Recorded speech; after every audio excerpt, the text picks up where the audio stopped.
Kedua, pendekatan dari literatur ke realita.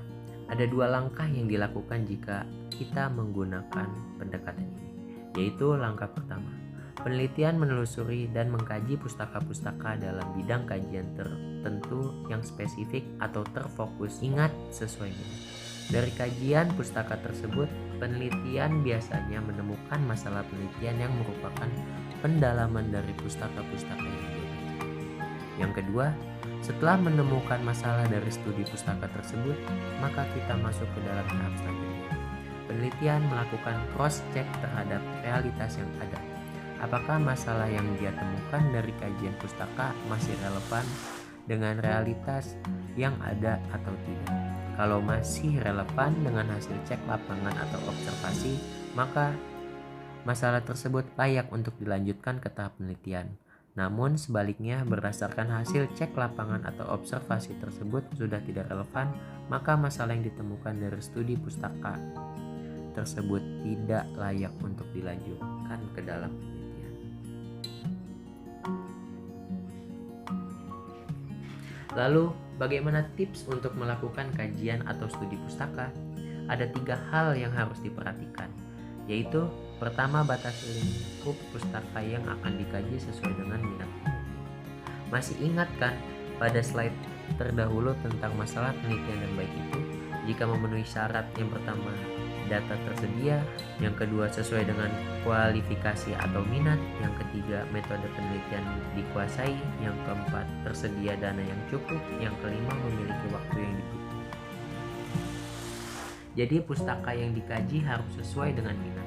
Karena jika tidak sesuai dengan minat, dipastikan kita akan malas, atau jika pun melakukan telaah pasti hasilnya tidak maksimal karena ada unsur keterpaksaan. Yang kedua, batasi jangka waktu pustaka yang akan dikaji atau 10 tahun terakhir. Hal ini sebagai upaya bahwa masalah yang diteliti itu masih relevan dengan realitas atau tidak kadaluarsa. Dan yang ketiga, fokus pada pustaka-pustaka berbobot atau laporan penelitian. Hal ini dilakukan agar masalah penelitian yang nanti kita peroleh juga layak untuk diteliti dengan bobot yang memuaskan.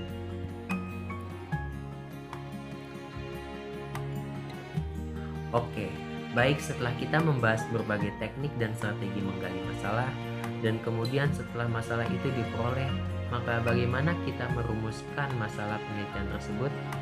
Ada 5 ciri rumusan masalah penelitian yang baik, yaitu pertama, dirumuskan dalam bentuk kalimat tanya. Mengapa harus dengan kalimat tanya?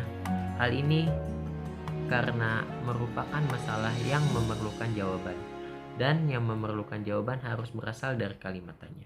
Yang kedua, singkat, padat, dan jelas. Rumusan masalah penelitian itu tidak boleh ngelantur sehingga tidak jelas. Apa maksud dari masalah penelitian itu apa? Dan seterusnya. Ketiga, rumusan masalah penelitian harus memiliki nilai penelitian.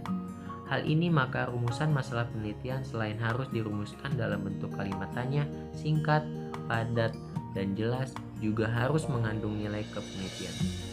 Oleh karena itu, rumusan masalah itu terdapat variabel yang akan diteliti. Tentang variabel akan dibahas pada video berikutnya. Keempat, memiliki tujuan yang jelas. Ini penting karena rumusan masalah itu merupakan target atau tujuan yang harus dicapai atau dijawab melalui penelitian. Yang kelima, sesuai dengan kemampuan penelitian. Jika rumusan masalah itu di luar kemampuan penelitian, maka dapat dipastikan penelitian itu tidak akan selesai atau tidak akan mencapai hasil yang baik. Selain itu, jangan dilupakan juga rumusan masalah penelitian harus juga sesuai dengan waktu dan dana yang dimiliki peneliti. Ingat, skripsi yang baik adalah skripsi yang selesai. Sekian dan selamat mencoba.